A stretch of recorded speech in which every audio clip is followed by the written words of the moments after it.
El presidente americano Donald Trump ha asegurado que no querría tener que usar los aranceles con China. En su anterior mandato, el principal índice chino subió más de un 70%. Sin embargo, con Biden ha caído más de un 40%.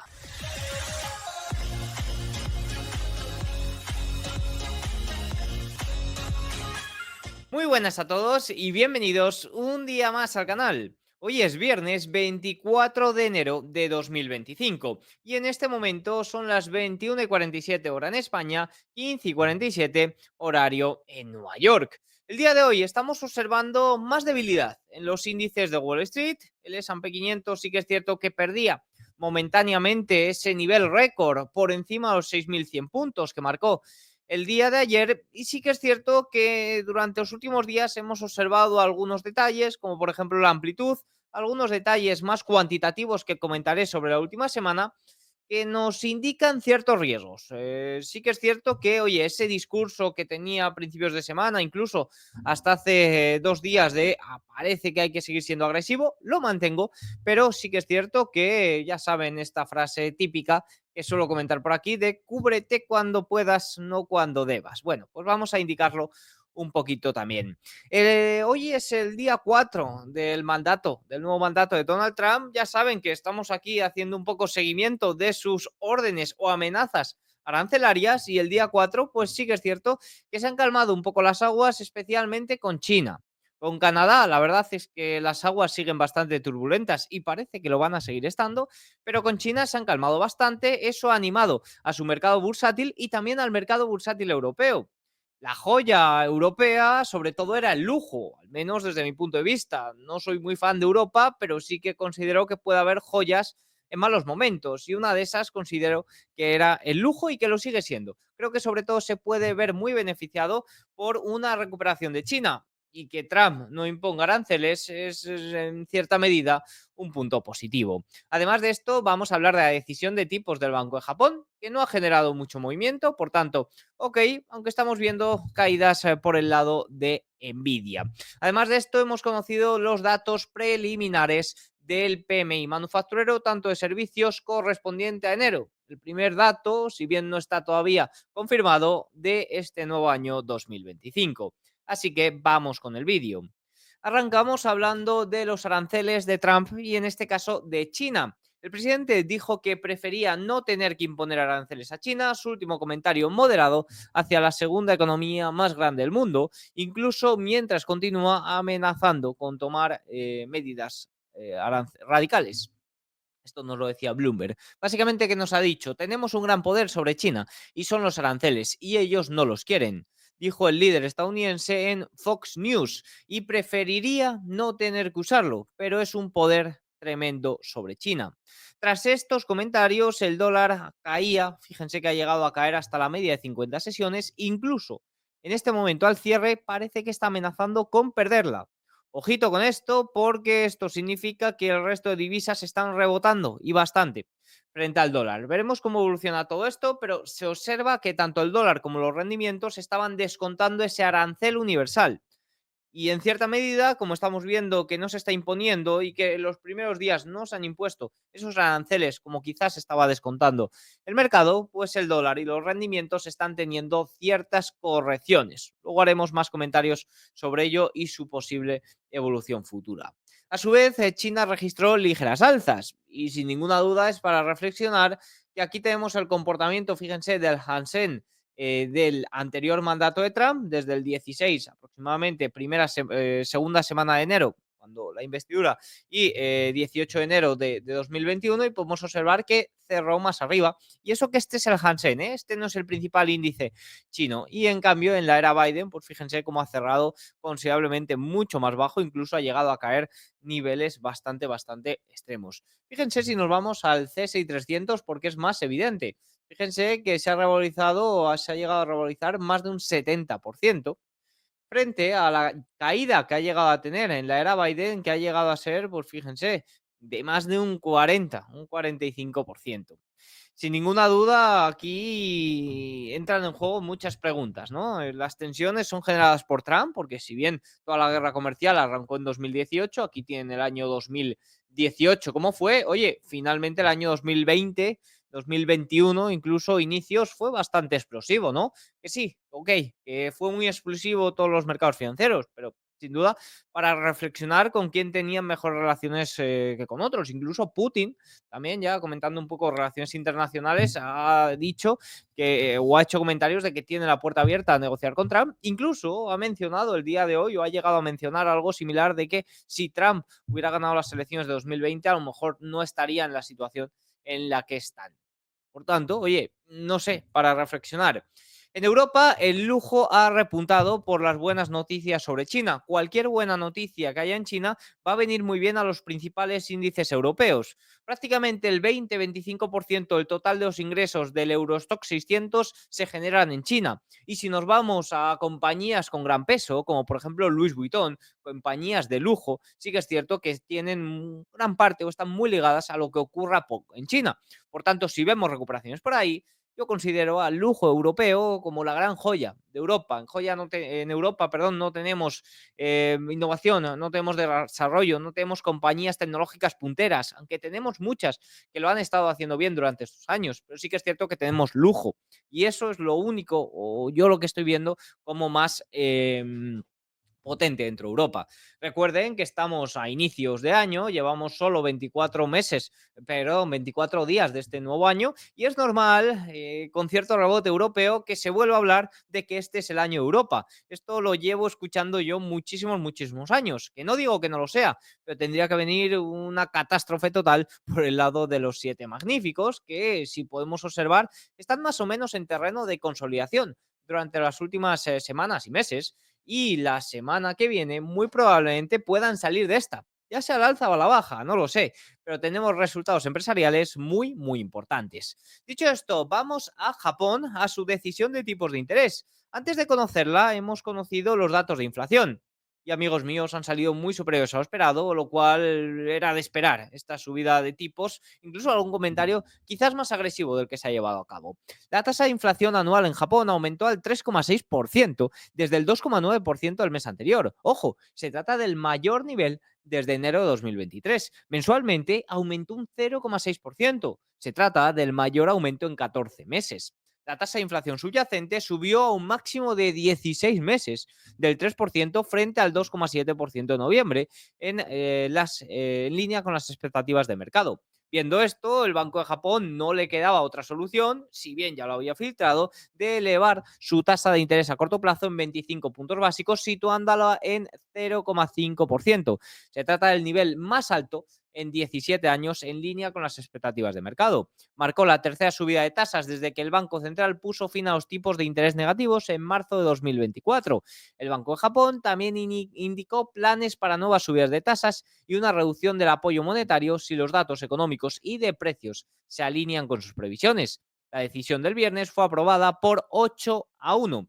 En su perspectiva trimestral, el Banco de Japón revisó al alza las previsiones de inflación subyacente al 2,7% para el año fiscal de 2024. Me preguntarás, Diego, pero si el año 2024 ya ha acabado. No el fiscal en Japón, que acaba el 31 de marzo, frente al 2,5% estimado en octubre, es decir, estima mayor inflación. Citando una creciente escasez de mano de obra, se espera que la inflación subyacente modere aún más al 2,7% para 2025 y el objetivo del 2% en 2026.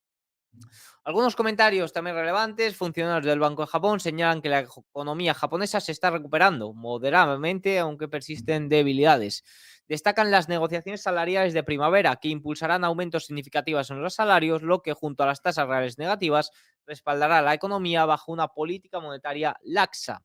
Planea ajustar las tasas de manera gradual y cuidadosa, dependiendo de las condiciones económicas, financieras y de precios, con revisiones previstas cada 5 o 6 meses. Considera que está cerca de su tasa neutral, aunque no especifican un nivel exacto, y monitorean riesgos como la caída de salarios reales y el debilitamiento del consumo. Se espera que los salarios más altos impulsen los precios, mientras que la inflación debería estabilizarse en la segunda mitad de año. La verdad es que los datos de inflación han sido superiores a esperado, pero no puede hacer mucho más el Banco de Japón. Es decir, una economía tan zombie, unas subidas de tipos puede afectar muchísimo a los gastos que tenga el gobierno. Fíjense, cuando comentábamos los gastos del gobierno estadounidense y de dónde se podía recortar y cómo la partida de intereses era tan grande, pues imagínense en Japón, imagínense si suben los tipos de interés eh, más aún, ¿no? Es decir, está el Banco de Japón un poco contra la espada y la pared. Veremos a ver cómo evoluciona esto, pero que la inflación siga este curso, que los datos de hoy me han sorprendido considerablemente, no es para nada positivo. Si bien es cierto, comentábamos ayer que podíamos observar caídas, bueno, si podemos observar, fíjense que el dólar se ha debilitado 0,63% el día de hoy y observamos que el yen japonés no se ha fortalecido, lo cual, oye, es un punto casi, casi incluso positivo, que ante la debilidad del dólar, el yen no se haya fortalecido apenas, quizás porque ha sido un movimiento, una subida de tipos mucho más predeterminada que antes y los operadores estaban mucho más dispuestos a ellos que, por ejemplo, en julio, pero sin duda me sorprende. Ahora, si nos vamos a estas operaciones carry, sí que es cierto que en Nvidia estamos viendo una caída del 3% hoy, sin tampoco mucha explicación. Tampoco es una caída muy considerable para Nvidia. Nvidia se mueve un 3% prácticamente cada día, arriba o abajo, pero bueno, sí que podíamos esperar que en caso de subida de tipos del Banco de Japón hubiera por aquí algo. Ya lo explicamos el día de ayer, cómo funcionan estas operaciones carry, pero me ha sorprendido que el yen apenas se mueva y tampoco lo consideraría esto como una venta por carry trade. No parece que vaya a haber mucho efecto por esta subida de tipos del Banco de Japón. Este vídeo está patrocinado por Bison Trade, el broker online de Mira Altabank, entidad española regulada y supervisada por el Banco de España y la CNMV. Su objetivo es dar un servicio de alta calidad, poniendo el foco en los clientes. Ofrece una plataforma de negociación muy potente e intuitiva. Dispone de 8 tipos de activos y más de 30.000 productos en todo el mundo, tarifas muy competitivas y lo más importante, transparentes. El banco está adherido al Fondo de Garantía de Depósitos que cubre hasta 100.000 euros por titular. Además de todo esto, ofrece una excelente atención al cliente y un apartado de formación continua, donde yo tengo el placer de ser uno de los colaboradores frecuentes. Visita Bison Trade y recuerda que con cualquier inversión, tu dinero está en riesgo. Dicho esto, nos vamos a comentar un poco los PMIs manufactureros y de servicios, las previsiones. La previsión manufacturera de la eurozona subió a 46,1 en enero, desde 45,1 en diciembre, superando las previsiones de 45,3. Ojo, muy positivo. El PMI alemán saltó a 44,1 desde 42,5. Ojo, muy positivo. Y el francés a 45,3 desde 41,9. Ojo, también muy positivo los datos manufactureros de la eurozona. La lectura señaló la contracción más leve en 8 meses, aunque la producción, los nuevos pedidos y el empleo continuaron disminuyendo. En cuanto a los precios, los costos de los insumos manufactureros aumentaron por primera vez en 5 meses. El optimismo en el sector manufacturero se fortaleció hasta alcanzar un máximo de 7 meses. Aquí podemos observarlo. Por el lado de los servicios, bajó a 51,4 en enero desde 51,6 en diciembre y sí que es cierto que por debajo, muy ligeramente, de las previsiones que estaban en 51,5. En Alemania repuntó hasta 52,5 desde 51,2 y en Francia sigue siendo un lastre, quedándose en 48,9 frente a 49,3. Es decir, hemos visto un salto dentro de la manufactura, pero seguimos en recesión o en contracción, mejor dicho, y en los servicios hemos visto una caída, pero seguimos con ligera expansión, salvo en Francia, que sí que es cierto que son datos bastante más débiles. Aunque la actividad del sector servicios creció por segundo mes consecutivo, el crecimiento fue modesto y un poco más lento que en diciembre. Los nuevos negocios en el sector servicios aumentaron, pero la demanda internacional disminuyó. Cabe destacar que el número de empleados registró su mayor incremento en 6 meses. En cuanto a los costes, los precios de los insumos se dispararon, marcando el mayor aumento en 9 meses. Ojito a esto y hay que monitorizarlo. Suelo decir que un dato no hace la tendencia. Veremos en las próximas semanas la confirmación de este dato, porque si vemos este salto en los precios es algo que hay que monitorizar. Ya saben que el Banco de Europa, el Banco Central Europeo, perdón, está apostando, está animando a bajar los tipos. Está comentando que bajará los tipos de interés a futuro. Ojito si hay repunte por el lado de los precios, y más repunte todavía si llevamos el euro mucho más abajo frente al dólar, porque todo se negocia en dólares Y si bien el déficit es de Europa con, perdón, sí, de Europa con Estados Unidos, oye, petróleo y demás, si compramos a Estados Unidos en dólares, puede haber ahí una diferencia preocupante. Si nos vamos a Estados Unidos, los primeros datos de enero, si bien no son los más importantes, porque los más importantes son los datos de PMI del ISM, el día de hoy hemos observado que la manufactura subió a 50,1 en enero, desde 49,4 en diciembre, superando las expectativas de mercado de 49,7. Y sí que es cierto que ha señalado una ligera mejora tras 6 meses de contracción. Si nos vamos a observar, los servicios cayeron a 52,8 desde 56,8, es decir, una caída considerable, y por debajo de las expectativas que lo situaban en 56,5. Como ya he dicho, estos no son los datos de PMI más importantes, tampoco son los datos finales, por tanto, en las próximas semanas conoceremos más detalles. Pero de momento, a priori, recuperación de la manufactura europea, pero por debajo todavía del nivel de expansión. Estamos observando que los servicios en Europa siguen estancados en expansión, pero más o menos estancados. Yo no lo llamaría ni siquiera expansión a un dato más o menos de 50. Y en Estados Unidos hemos visto caída considerable por el lado de los servicios. Ya saben, un dato no hace la tendencia. Hay veces que hemos visto una caída, pero luego se ha recuperado. Pero sí que es cierto que veremos más detalles a futuro. Dicho esto, vamos a hablar de la situación que vive el mercado americano en este momento. Fíjense que el día de hoy, bueno, pues Nvidia cayendo un 3%, no es tampoco raro en Nvidia. Fíjense que lleva más o menos los últimos meses en rango lateral. Vemos que los 7 magníficos en conjunto caen un 0,41. Vemos, por ejemplo, aquí al S&P 500, oye, tontear ahí con el nivel 6100, ¿no? Fíjense que el equiponderado está casi, casi en positivo. Es decir, oye, no está viendo ningún cataclismo ni nada importante el día de hoy, simplemente una aceptación, a mí me gusta llamar aceptación de precios. Sin embargo, vamos a ver un poquito más allá lo que ha pasado en el día de hoy. De primeras ha sido un día con muy poco movimiento, es decir, ha sido un día sin apenas brillo, los futuros ya venían prácticamente planos y los mercados bursátiles, los índices, hasta las 6 de la tarde más o menos no tenían mucho movimiento. Las expectativas de inflación a 1 y 5 años vista aumentaron en la encuesta de consumidores de la Universidad de Michigan hasta el 3,3 y 3,2% respectivamente. Fíjense, estimaciones a un año 3,3, estimaciones a 5 años 3,2. Esto no pilla de sorpresa, ya que la semana anterior conocimos las expectativas, las previsiones de estos datos si eran de 3,3 y de 3,3 para la expectativa a 5 años. Por tanto, oye, podríamos decir incluso que está inferior a lo que se preveía. Esto se podría interpretar como positivo, pero bueno, sí que es cierto que no ha provocado mucho movimiento, más allá de que, oye, los rendimientos de los bonos americanos a 10 años se mantengan ligeramente abajo. Vamos a ver cómo están ahora, justo que ha cerrado el mercado, pues podemos ver que, oye, han mantenido esta ligera caída, 4,62, 4,91 para el 20 años, 4,84, perdón, para el 30 años. Y el tramo corto también a la baja, 4,26. No ha sido un día muy bajista, ni mucho menos, pero bueno, ha mantenido esas bajas, lo mismo que el dólar. Por tanto, oye, los datos de hoy, tanto esos comentarios de Trump como datos de previsiones, han ayudado a que los rendimientos, si bien no se vayan más a la baja, se mantengan en esos niveles bajos. Estaba siendo un día, como digo, sin mucho brillo. Si observamos la amplitud, a falta de 15 minutillos para el cierre, podemos ver que era muy ligera. Positiva, pero bastante, bastante ligera, sobre todo comparada con los últimos días. Podemos ver, a ver si sale por aquí,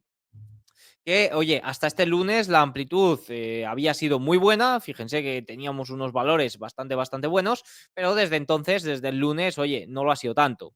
Concretamente desde el martes, porque esta semana el lunes estuvo cerrado. Algo que ni mucho menos es preocupante, pero bueno, sí que podría ser una señal de que este tramo al alza parece que se está agotando, ¿no? Imagen, por cierto, cortesía de Javier Sanz y también comentarios. Tiene un Twitter bastante interesante para seguir todo este tema de la amplitud, el cual, por supuesto, recomiendo. Por tanto, estamos observando que, oye, desde el martes la amplitud, si bien se mantiene positiva, oye, no está siendo tan positiva o en increciendo, en aumento, como estábamos observando los días anteriores. Fíjense que, oye, los días, por ejemplo, previos a diciembre estaban siendo muy, muy positivos. El mes de diciembre fue muy flojo. Hemos recuperado eso, hemos recuperado las debilidades de diciembre, pero sí que es cierto que durante esta semana podríamos decir que, si bien no es preocupante, no ha ido a más esta mejora de la amplitud, ¿no? Indicaba mi buen amigo JJ que hoy vencían alrededor de 190 millones de dólares en Gamma, con la mayor parte concentrada en los 6.100 puntos. Esto podría reducir el efecto de esa resistencia y permitiría que los precios se muevan con mayor libertad, facilitando el camino hacia nuevos máximos históricos. Claro, hay que tener en cuenta que hoy es el tercer viernes del mes y por tanto hay ciertos vencimientos y eliminan ciertos niveles de resistencia. Aquí podemos ver cómo el 6.100 puntos en este momento era la resistencia más, pero que más importante. Además, varios factores podrían impulsar el rally más fuertes de este punto, como los flujos estacionales de fondo, los CTAs, los fondos sistemáticos acercándose a niveles clave, el fin del periodo de restricciones. Ya saben que a partir de la semana que viene ya muchas compañías van a estar en periodo de recompras abierto. Si no es la ventana más grande, ni mucho menos del año, oye, es un incentivo también para el mercado. En particular, los fondos sistemáticos que actualmente ya vimos que estaban más o menos neutrales, podrían comenzar a comprar si el mercado cierra por encima de los 6.175, por lo que estaremos atentos a ese nivel de cerca. Fíjense que si nos vamos un poco al mapa de nivel, vemos que tenemos el put wall, que es un poco el nivel de soporte más importante, 6.090, tenemos la resistencia más importante, 6.100, pero luego nos podríamos ir hasta los 6.140. Y ayer me preguntabais por algún comentario dónde estaba la pata del collar de JP Morgan. Bien, pues está en los 6.165. ¿Qué pasa? Que podemos observar que la volatilidad implícita ya no es tan alta, es decir, ha disminuido considerablemente durante estas sesiones de enero. Estamos observando que el Volatility Tiger está subiendo muy rápido. Fíjense que ya está en los 6.095, cuando a inicios de semana estaba por debajo de los 6.000. Es decir, este nivel, que es un poco el que se pasa de gamma positiva a gamma negativa, está acompañando mucho, se están comprimiendo mucho los precios por arriba. Por tanto, ojito, porque si la volatilidad esperada o el movimiento esperado, mejor dicho, para la semana que viene es de solo un 1,3%, cuando la semana que viene tendremos datos, tendremos resultados empresariales de las grandes tecnológicas. Tenemos pata gorda, o sea, pata negra la semana que viene que presenta resultados. Y también tenemos reunión de la Reserva Federal. Es decir, tenemos eventos bastante importantes, un movimiento esperado bastante bajo, una volatilidad implícita que ya está bastante baja y por tanto, ojito porque compra cobertura cuando puedas, no cuando debas. Y sobre todo si es barata y te permite asegurar un poco el tiro, ¿no? Te permite andar más seguro. Porque reunión de la Reserva Federal, resultados empresariales, evidentemente, ahora todo invita a ser alcista, pero si se pierden niveles importantes, yo me marco sobre todo este 6.095 puntos y cada vez estamos viendo que va más al alza, pues podrían complicarse bastante las cosas y acelerarse las ventas. Por tanto, un poco el resumen, la visión de mercado que estamos viendo de cara a este final de semana es optimista, vemos amplitud positiva, vemos que si bien no es tan positiva como por ejemplo comentábamos durante esta semana, ha ido parece que a menos, no es ni mucho menos negativo, no es como en diciembre,